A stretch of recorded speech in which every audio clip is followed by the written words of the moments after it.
जय मिथिला जय मैथिली। हम पूजा मिश्रा एगो होली के गीत सुनावे छी, तो सुनिए। मिथिला में राम खेलथी होली। मिथिला में राम खेलथी होली। मिथिला में किनका के हाथ कनक पिचकारी। किनका के हाथ कनक पिचकारी। किनका के हाथ अबीर छोड़ी हो। किनका के हाथ अबीर छोड़ी।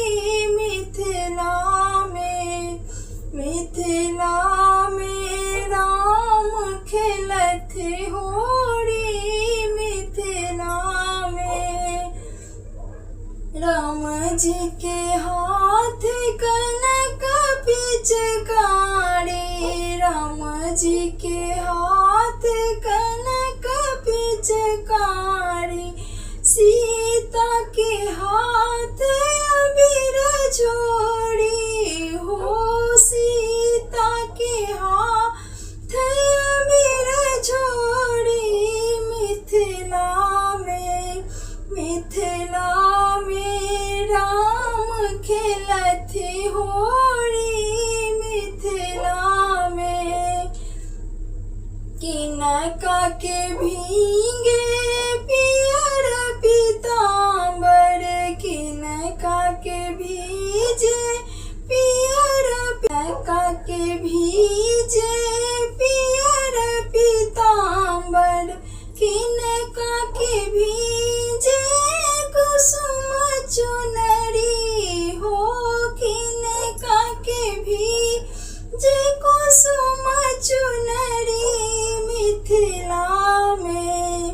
मिथिला में राम खेलथे होली। मिथिला में राम जी के भीजे पियर पीताम्बर। राम जी के भीजे पियर पीताम्बर।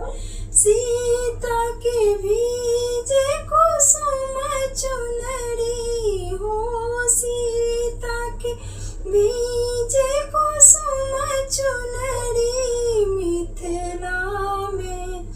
मिथिला में राम खेलथ होली। मिथिला में राम खेलथ